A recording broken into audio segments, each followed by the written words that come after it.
What's happening, everybody? Welcome to Los Blancos Fan TV. Hopefully, you guys are doing well. As Real Madrid come back to action on Sunday, just 6 days away. La Liga coming back on June the 11th with Sevilla facing Real Betis on the first day on the return of La Liga. So I can't wait for that, of course. But Real Madrid, of course, continuing their training, intensifying their training every single week, of course. We're going to do a match preview a couple of days before the game, talk about the lineup a little bit. Talking about the lineup, you know, rumors have been saying that two spots have already been guaranteed to Eden Hazard and Karim Benzema. Them two guys, starters, are going to be starters no matter what. Eden Hazard, of course, I think we all know, injury-prone season, but he's going to come back to that starting lineup. There's a lot of positivity right now surrounding Eden Hazard. Inside sources, inside the dressing room, they're very, very impressed with Hazard, how he's taking this game to a whole nother level. He's doing very, very well in training, whatever he's doing. He's recovered very, very well from injury. So, of course, there is a little bit of positivity right now surrounding Eden Hazard.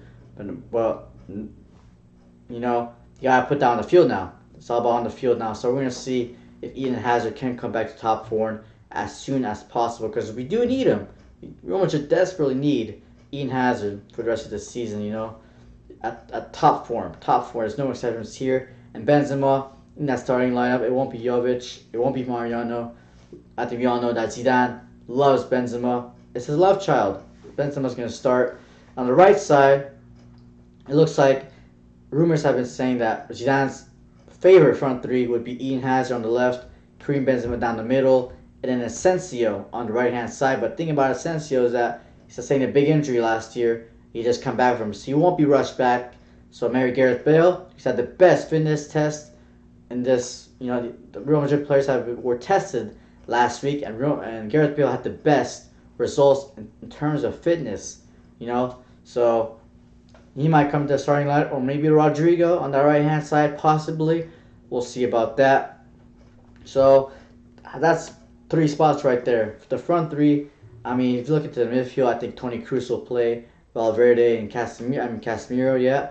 And the defense, you got Carvajal on the right, Varane, Sergio Ramos, you got Mendy on the left, possibly maybe Marcelo, and goal, Courtois, no matter what. But that's probably be the lineup for next weekend, but I'm a little bit nervous, because there's going to be a lot of rustiness. Hopefully not a lot of rustiness, but I think there might be, and also the fitness. How are the fitness levels going to be? I did see a game, a Bundesliga game. The first weekend, the Bundesliga came back. Dortmund and Schalke. Schalke they were dead on their feet after the first half. They were dead. Dortmund in the second half just took the game away, won it 4-0, comfortable for them. So hopefully Real Madrid's fitness levels are up to it. Hopefully their first touch and their passing is on point as well.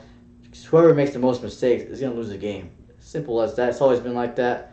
And hopefully Eibar are not too good. Because right now Eibar, I think they're 16th in the league.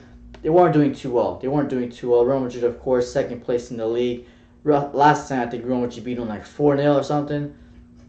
So really, Real Madrid should be beating Eibar this upcoming weekend. I don't think there should be any exceptions here. If not, questions will have to be asked, of course, already on the first day of coming back from lockdown. But in terms of transfer news, again, Camavinga stories have been coming up again from RMC Sport, a French source, tier 2 source.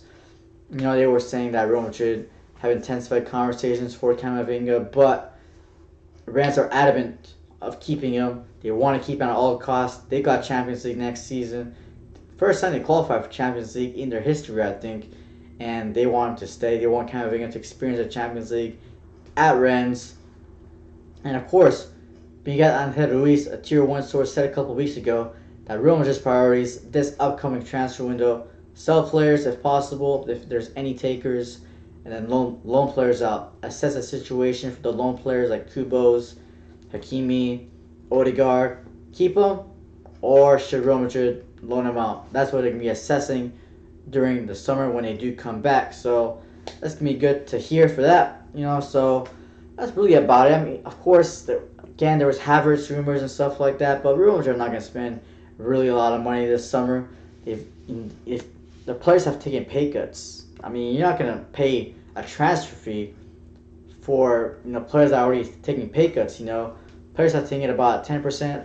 I think it was a 10% pay cut somewhere around there, and so you're gonna use their wages to pay a transfer fee. It doesn't really make sense, really. So unless the players are so generous, they want to help the transfer fees, but I don't think that's the case. So really, I don't see Real Madrid spending a lot of money this summer, if any. Really, I don't see Real Madrid spending any kind of money this upcoming summer unless they generate from transfers out. For example, if they sell Gareth Bale and they get, I don't know, or James Rodriguez and they get 30 million, they got 30 million to spend. That's the only way I could see Real Madrid spending money this upcoming summer. Because Real Madrid have managed to balance the budget, with the pay cuts and everything like that, and with the lack of new signings and the pay cuts, they're gonna save 40 million. Nope, there won't be any profit this year, but there won't be any losses either if there's no new signings and nothing, comes in terms of money from selling players. So it looks like Real Madrid have done a good job there. So in terms of stabilizing their situation, Real Madrid won't suffer too much from this coronavirus, pandemic in terms of the financial situation there. So that's good to hear, of course.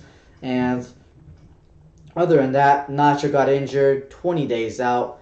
I mean, muscle injury, muscle injuries are going to happen, especially when you've been taking a 3-month break. I mean, Isco, I think there's a couple players last week that got muscle injuries, but I think they'll be fine for the Eibar game.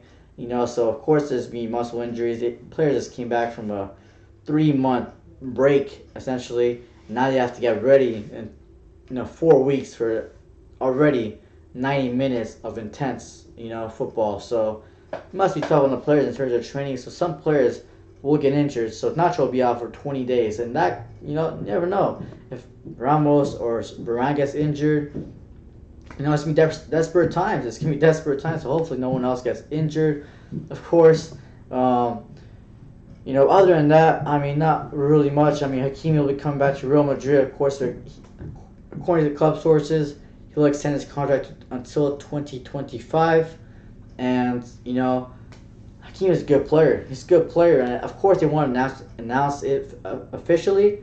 Like Casemiro, they want to announce it officially until the end of the season. I don't know why, but they're not going to announce these contracts until the end of the season. Don't ask me why. I have no idea why. It's just a Real Madrid policy right now. But that's it really for today. Thanks for watching. Peace.